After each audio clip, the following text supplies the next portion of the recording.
أعمالنا من يهده الله فلا مضل له ومن يضلله فلا هادي له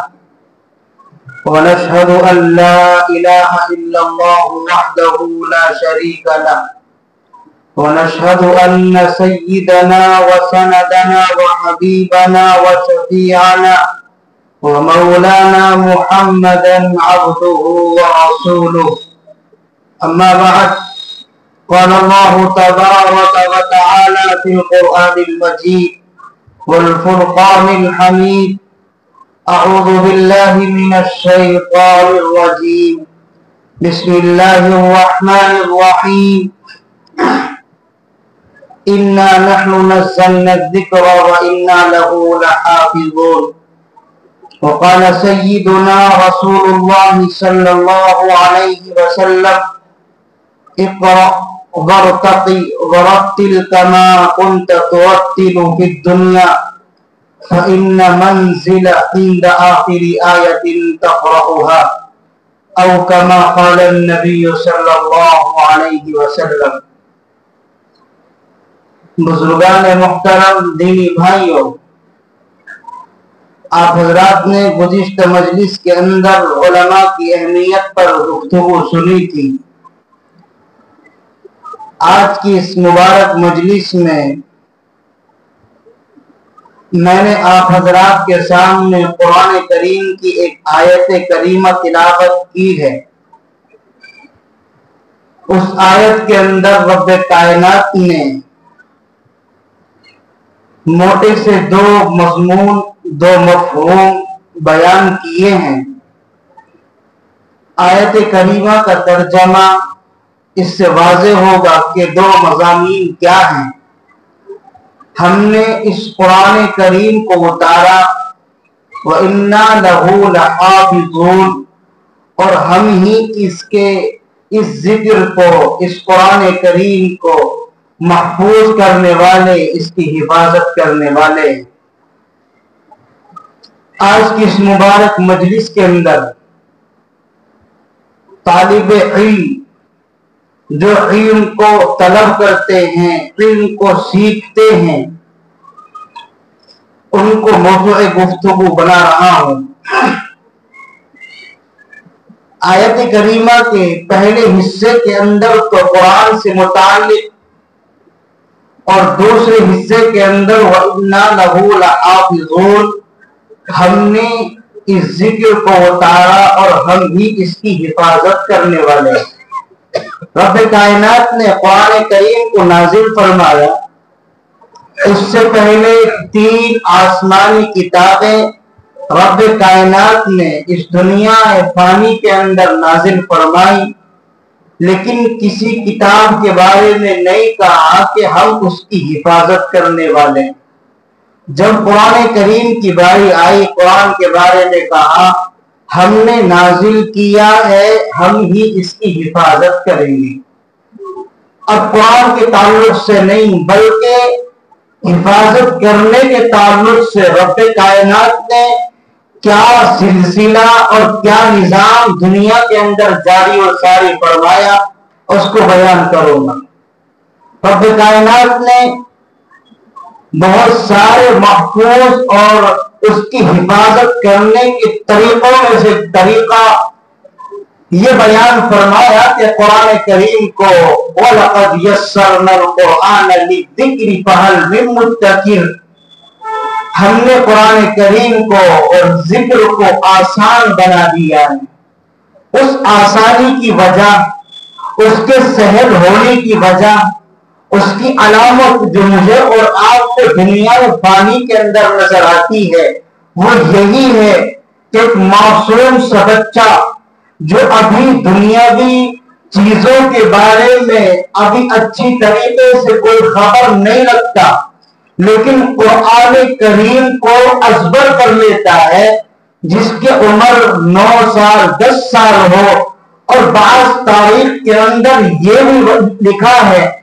کہ تاریخ کے اندر اس جیسے بچے قرآن کریم کو حفظ کرنے والے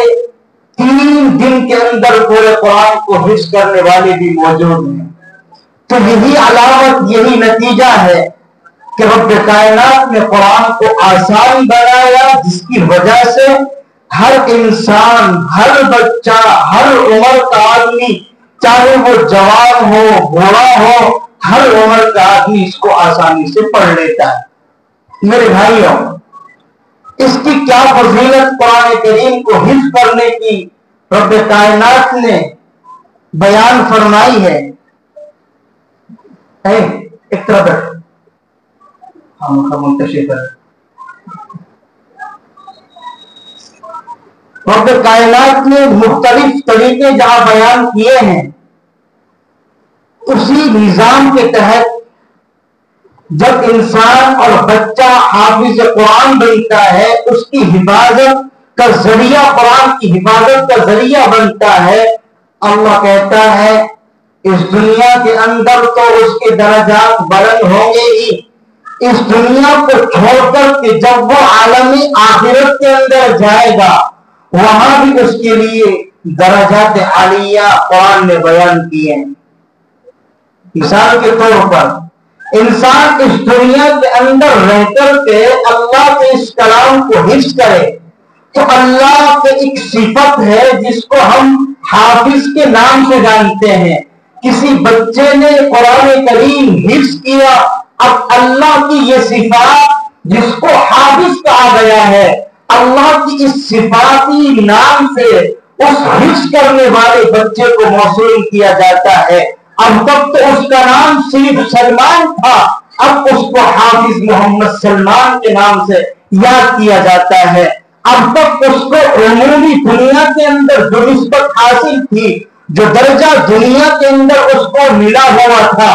اب وہ مقام دنیاوی اعتبار سے اس کا نہیں رہا، بلکہ سماج کے اندر ہر طبقے کا آدمی اس کی عزت کرتا ہے، اس کا احترام کرتا ہے۔ یہ احترام کرنا اس کی ذات کے اعتبار سے نہیں ہے، یہ احترام کرنا اس کی دولت کے اعتبار سے نہیں ہے، یہ احترام کرنا اس کے نسب کے اعتبار سے نہیں ہے، بلکہ اللہ کی اس صفاتی نام کی وجہ سے ہے جو اس کے نام کے ساتھ میں جڑا، جو کہا گیا حافظ۔ اس لیے دنیاوی اعتبار سے تو جہاں ایک یہ درجہ ہے، اور بھی بہت سارے درجات رب کائنات نے بیان کیے ہیں۔ اب عالم آخرت کے اندر آئیے، میں قرآن کریم کو موضوع گفتگو نہیں بنا رہا ہوں ورنہ بات بہت طویل ہو جائے گی۔ میرا موضوع حافظ قرآن کی فضیلت، طالب علم کی فضیلت ہے۔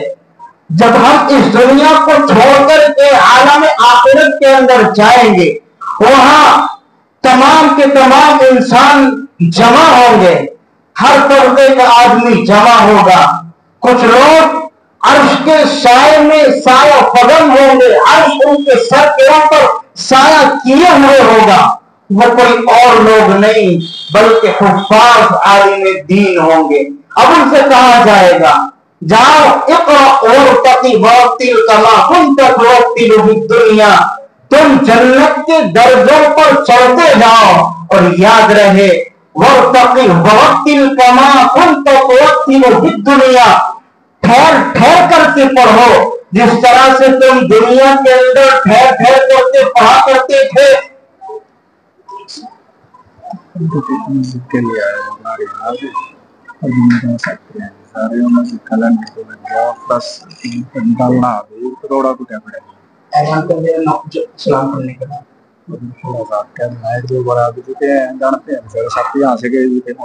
آپ کہو گے اس کے بعد ٹھیک۔ اقرأ ورتقی ورتل کما کنت ترتل فی الدنیا، جب انسان عالم آخرت کے اندر جائے گا اس سے کہا جائے گا قرآن کریم پڑھتے جاؤ، جنت کے درجوں پر چڑھتے جاؤ، اور سنو جہاں تمہاری آخری آیت ہوگی، جہاں تمہاری آخری لفظ ہوگا، وہی جنت کے اندر تمہارا ٹھکانہ ہوگا۔ یہ حافظ قرآن کا درجہ ہے۔ اب اس کے والدین کے لیے کیا ہوگا؟ حدیث پاک کے اندر آتا ہے جس کے بچے اس دنیاوی زندگی کے اندر قرآن کریم کے محافظ بن گئے، جس کے بچے اس دنیاوی زندگی کے اندر قرآن کریم کو اپنے سینے کے اندر محفوظ کرنے والے ہو گئے، یقیناً کل قیامت کے دن کہا جائے گا حافظ ادھر ٹھہر جا، اور آواز لگائی جائے گی اور فلاں حافظ کی ماں آ جاؤ، فلاں حافظ کے باپ آ جاؤ، فلاں حافظ کے ماما آ جاؤ، فلاں حافظ کے دادا آ جاؤ۔ اسی طرح سے حدیث پاک کے اندر بیان کیا گیا، ابو داؤد کی روایت ہے، ابو داؤد ایک بہت بڑی حدیث کی معتبر کتاب ہے، اس کے اندر حدیث بیان کی۔ اللہ کے نبی علیہ السلام کہتے ہیں کہ 10 خاندان کے 10 آدمیوں کو اور 10 خاندان کو جن کے بارے میں جہنم میں جانے کا اعلان ہو چکا ہوگا، یہ حافظ قرآن اللہ کی بارگاہ میں سفارش کرے گا، اے اللہ، اے اکرم الحاکمین، یہ میرا باپ ہے، یہ میری ماں ہے، یہ میرا چچا ہے، یہ میرا تایا ہے، 10 خاندان کو جن کے بارے میں جہنم میں جانے کا اعلان ہو چکا ہوگا، ان کو سفارش اللہ کی بارگاہ میں یہ حافظ قرآن کرے، اور والدین کو بلایا جائے گا، اور سورج سے بھی زیادہ چمکدار اور چمک دھمک کے اعتبار سے اس کی مثال اس طرح سے بیان کی کہ یہ سورج 1.25 میلوں پر نہیں بلکہ کروڑوں میل کی فاصلے پر یہ سورج آج مجھے اور آپ کو نظر آ رہا ہے، اور اتنے دور ہونے کے باوجود ہمیں اپنی روشنی سے، اپنی تپش سے ہمیں روشن کر رہا ہے۔ یہ دن اور یہ دن نکالے ہوئے ہیں، اجالا کیے ہوئے ہیں۔ اگر اسی سورج کو کسی کمرے کے اندر بند کر دیا جائے، کسی حجرے کے اندر بند کر دیا جائے، آپ اندازہ لگائیے اس کی روشنی کا کیا عالم ہوگا، اس کی روشنی کتنی تابناک ہوگی، کتنی چمکدار ہوگی۔ بالکل یہی مثال حافظ قرآن کے والدین کے لیے بیان کی گئی ہے کہ اتنا روشن تاج پہنایا جائے گا حافظ قرآن کے والدین کو کہ جس طرح سے سورج کو ایک کمرے کے اندر بند کر دیا جائے اس کی روشنی ہوگی، اس تاج کی روشنی اسی کے مانند ہوگی جس طرح سے سورج کی روشنی ہوتی ہے۔ میرے بھائیو، اندازہ لگائیے کتنی چمکدار ہوگی۔ اور جب اعلان کیا جائے گا فلاں حافظ کی ماں آ جاؤ، فلاں حافظ کے باپ آ جاؤ، وہ والدین اب فخر کے ساتھ اپنے سینے کو چوڑا کیے ہوئے آئیں گے اللہ کی بارگاہ میں، اور ہم اسی قرآن کریم کے توسط سے، اسی قرآن کریم کے تعلق سے ہم اپنی بیزاری دیکھیں، ہم اپنی بے رغبتی دیکھیں۔ ہمیں اسکول اور کالجز کی تعلیم پر اتنا فوکس ہے، وہ تعلیم ہمیں اتنی اچھی لگتی ہے، اگر بچہ قرآن کریم سیکھنے کے لیے آ جائے 5 منٹ کی تاخیر ہو جائے والدین کو برداشت نہیں ہوتی، والدین آ کر کے استاد سے لڑنے جھگڑنے کے لیے تیار رہتے ہیں کہ ٹیوشن کا ٹائم ہو گیا، اسکول کا ٹائم ہو گیا۔ میرے بھائیوں، کبھی تم نے سوچا ہے کہ ہم اپنے بچے کو، اپنے چھوٹے سے بچے کو جو ابھی بچپنے کے اندر ہے، ابھی طفولیت کے حالت کے اندر ہے، ابھی وہ بچہ بالغ نہیں ہوا ہے، اگر آپ چاہتے تو اسی بچے کے ذریعے سے اپنی آخرت کو روشن کر سکتے تھے، اگر آپ چاہتے اسی بچے کے ذریعے سے اپنی قبر کے اندر روشنی پیدا کر سکتے تھے، اگر آپ چاہتے اپنی آخرت کی زندگی اور دنیاوی اعتبار سے زندگی سنوار سکتے تھے۔ کیا یہ بات فخر کی نہیں ہے کہ یہ دیکھو فلاں حافظ کا باپ ہے، یہ فلاں حافظ کی ماں ہے، یہ فلاں حافظ کا باپ ہے، دنیا کے اندر بھی اعزاز ہے۔ اور جب بچہ حافظ قرآن بنتا ہے کتنا فخر ہوتا ہے۔ میں اپنے والدین کو دیکھا ہے، اپنے باپ کو دیکھا ہے، جب میں حافظ ہوا تھا مجھے بھی اتنی خوشی نہیں تھی، لیکن میں نے اپنے باپ کے چہرے پر خوشی کے آنسو دیکھے تھے کہ میں نے اپنی زندگی کے اندر دولت بھی کمائی۔ یہ میرے باپ کے الفاظ ہیں کہ مجھے ہر طرح کی ترقی ملی، دولت ملی، مال ملا، شہرت ملی، عزت ملی، مجھے کسی چیز سے فخر محسوس نہیں ہوا، بلکہ جب میرا بچہ حافظ قرآن ہوا مجھے اتنا فخر محسوس ہوا کہ میرے پاس جنت کا ٹکٹ آ چکا ہے، جنت کا ایک نمونہ آ چکا ہے۔ یقیناً میرے لیے جنت میں جانے کے لیے کافی ہے۔ اسی لیے میرے بھائیوں، ہم اپنی بے رغبتی قرآن کریم سے دیکھیں، بنا تعلق ہم اپنے بچوں کو حافظ قرآن بنانا نہیں چاہتے، بلکہ ہر گھر کے اندر قرآن کریم کا ایک بچہ حافظ ہونا چاہیے۔ 5 بچے ہیں تو ایک بچہ حافظ قرآن ہونا چاہیے، تاکہ جب آپ کا انتقال ہو اور آپ کی نماز جنازہ پڑھا سکے، ورنہ دوسروں کو بلایا جائے گا، مسجد کے امام کو بلایا جائے گا، امام صاحب آ جائیے، میرے باپ کا انتقال ہو گیا، میرے چچا کا انتقال ہو گیا، نماز جنازہ پڑھا دیجیے۔ میرے بھائی، سب سے زیادہ تیری نماز جنازہ پڑھانے کا جو حقدار ہے تیرا وارث ہے، تیرا بھائی ہے، تیری اولاد ہے۔ امام زیادہ حقدار نہیں ہے۔ امام صاحب کا نمبر کئی درجوں کے بعد آتا ہے۔ پہلے اپنی اولاد کو اس قابل بناؤ کہ تیری اولاد تیری نماز جنازہ پڑھا سکے۔ اور جب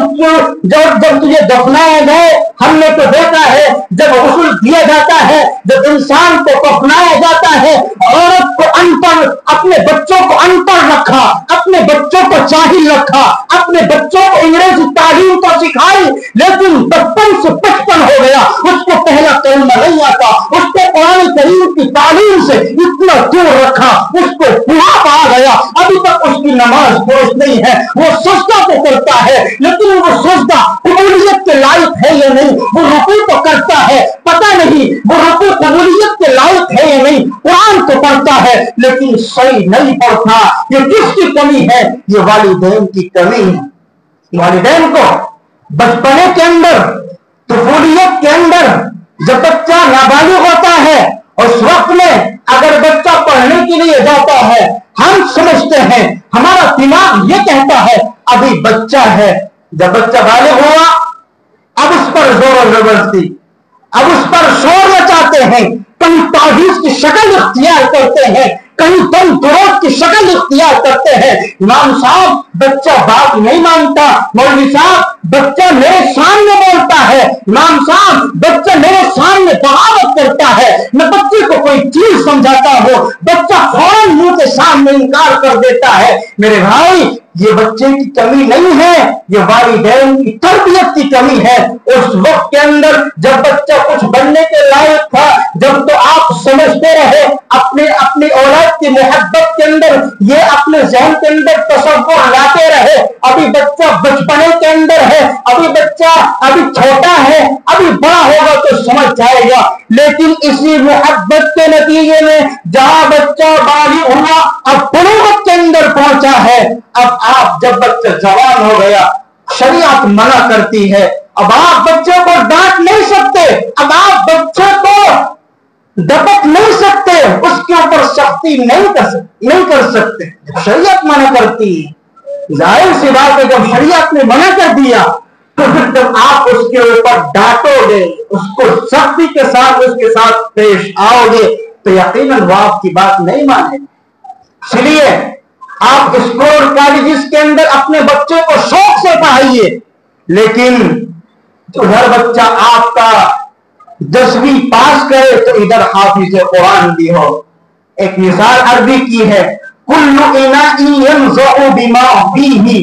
سب آسان سی مثال ہے، سب کے سمجھ میں آئے گی۔ ہر برتن کے اندر سے وہی ٹپکتا ہے جو اس کے اندر ہوتا ہے۔ ظاہر سی بات ہے، جب کوڑا کاغذ تھا، ہمارا بچہ کوڑا کاغذ کی طرح تھا، بلوغت سے پہلے کی زندگی اس کو کوڑے کاغذ سے تشبیہ دی گئی ہے۔ جب بچہ بالغ ہوتا ہے، بالغ ہونے سے پہلے گناہ کرتا ہے تو گناہ اس کے نام اعمال کے اندر نہیں لکھے جاتے، ثواب کا کام کرتا ہے تو اس کے ثواب کے کام اس کے نام اعمال کے اندر نہیں لکھے جاتے، بلکہ گناہ کے بھی اور اجر کے بھی، ثواب کے بھی یہ والدین کے نام اعمال کے اندر آتے ہیں۔ آپ نے بچپنے کے اندر تو بچے کو انگلش کی تعلیم دی، یقیناً انگلش کی تعلیم ہو اور یہودیت سے خالی ہو، اس کا تصور آج کی دنیا میں نہیں کیا جا سکتا۔ اس لیے اپنے بچے کو اسکول اور کالجز میں بھی بھیجیے، یقیناً انگلش کی تعلیم پڑھائیے، ضرورت ہے، لیکن جہاں اس کی ضرورت ہے اس سے زیادہ تعلیم کی ضرورت ہے کہ آپ اپنی شریعت کی تعلیم، قرآن کی تعلیم بچے کو حافظ قرآن بنائیے، تاکہ جب آپ قبر کے اندر جائیں اور آپ وہاں پھنسے کھڑے ہو، یہ بچہ آپ کی قبر پر جا کر قرآن کریم کی آیتیں پڑھ سکے، کیا اثر ہوتا ہے۔ امام احمد ابن حنبل ایک بہت بڑے امام گزرے ہیں، انہوں نے خواب کے اندر دیکھا کہ میں کسی قبرستان کے اندر گیا تو اس قبر کے سارے مردے باہر نکل کر کے کچھ شمار کر رہے تھے، کچھ گنتی کر رہے تھے۔ امام احمد ابن حنبل نے کہا، اے قبر کے مردوں، تم تو مر چکے ہو، قبر سے باہر کیا کر رہے ہو؟ ان مردوں نے جواب دیا کہ 3 مہینے پہلے ایک شخص اس قبرستان کے اندر آیا تھا، اس نے 3 مرتبہ سورہ اخلاص پڑھ کر کے تمام مردوں کو ثواب پہنچایا تھا، 3 مہینے ہو گئے، آج تک ہم اس کے ثواب کو تقسیم نہیں کر سکے، روز تقسیم کرتے ہیں پھر بھی ثواب بچ جاتا ہے، 3 مہینے مسلسل ہو چکے ہیں، آج تک ہم اس کے ثواب کو تقسیم نہیں کر پائے۔ اس لیے اپنے بچے کو حافظ قرآن بنائیے تاکہ دنیاوی اعتبار سے بھی آپ کی زندگی روشن ہو۔ جب آپ آخرت کے اندر جائیں، سب سے پہلے درجہ، سب سے پہلی منزل آخرت کے اعتبار سے قبر کی منزل ہے۔ قبر کے اندر آپ کا بچہ کھڑا ہو کر کے آپ کو ثواب پہنچائے۔ اگر آپ نے قرآن کریم کی تعلیم نہیں دی، ضروری بھی نہیں ہے کہ حافظ قرآن نہیں ہو، کم سے کم اس کو قرآن پڑھنا آتا ہو، کم سے کم اس کو اثار ثواب کرنا آتا ہو، کم سے کم اس کو نماز جنازہ پڑھانی آتی ہو، کم سے کم اس کو غسل دینا، اس کو کپڑانا آتا ہو، ورنہ پھر کیا ایک آدمی کو بلایا جاتا ہے۔ اس لیے میرے بھائیوں، ہمیں چاہیے بچوں کو اسکول کے اندر بھی پڑھائیں، لیکن اسکول کے اندر پڑھانے سے پہلے اپنے بچے کی گھٹی کے اندر، اپنے بچے کے کوڑے کاغذ کے اوپر قرآن کریم کی آیتیں ہوں، قرآن کریم کی آیتیں سینے کے اندر محفوظ ہو۔ جب بچہ یہاں پڑھ کر کے انگلش سیکھنے کے لیے جائے گا، یہ بات بالکل عزم مسلم کے ساتھ کہی جا سکتی ہے، وہ یہودیت کی تعلیم کو قبول نہیں کرے گا، کیونکہ اس کے دل کے اندر قرآن کریم کی تعلیم ہوگی۔ جب اس کے دل کے اندر قرآن کریم کی تعلیم ہوگی، کوئی تعلیم اس کو راستے سے بھٹکا نہیں سکتی ہے، کوئی تعلیم اس کو گمراہ نہیں کر سکتی ہے، کوئی تعلیم اس کو مشرک، اس کو کافر نہیں بنا سکتی ہے، کوئی تعلیم اس کی زندگی کو خراب نہیں کر سکتی ہے، کوئی تعلیم اس کی آخرت کو خراب نہیں کر سکتی ہے۔ اس لیے ہمارے گھروں کے اندر جو چھوٹے چھوٹے بچے ہیں، ہمیں چاہیے کہ ان بچوں کو حافظ قرآن بنائے، ان بچوں کو عالم دین بنائے۔ یقیناً آپ کی بھی زندگی سنورے گی، آپ کی بھی زندگی کے اندر 4 رب کائنات لگائے گا، اس بچے کی زندگی بھی سنور جائے گی، وہ بچہ پوری زندگی آپ کو دعائیں دیتا رہے گا، پوری زندگی آپ کے لیے شکریہ کی سجدے کرتا رہے گا۔ اس لیے مجھے اور آپ کو سخت ضرورت ہے، ہم اپنی اس بستی کے اندر دیکھتے ہیں کہ یہاں حفاظ بہت قلت کے ساتھ ہیں، اس لیے ہم اپنے بچے کو حافظ قرآن بنائیں، عالم دین بنائیں۔ اللہ کہنے سے زیادہ، سننے سے زیادہ عمل کی دولت سے مالا مال فرمائے۔ وآخر دعوانا الحمدللہ رب العالمین۔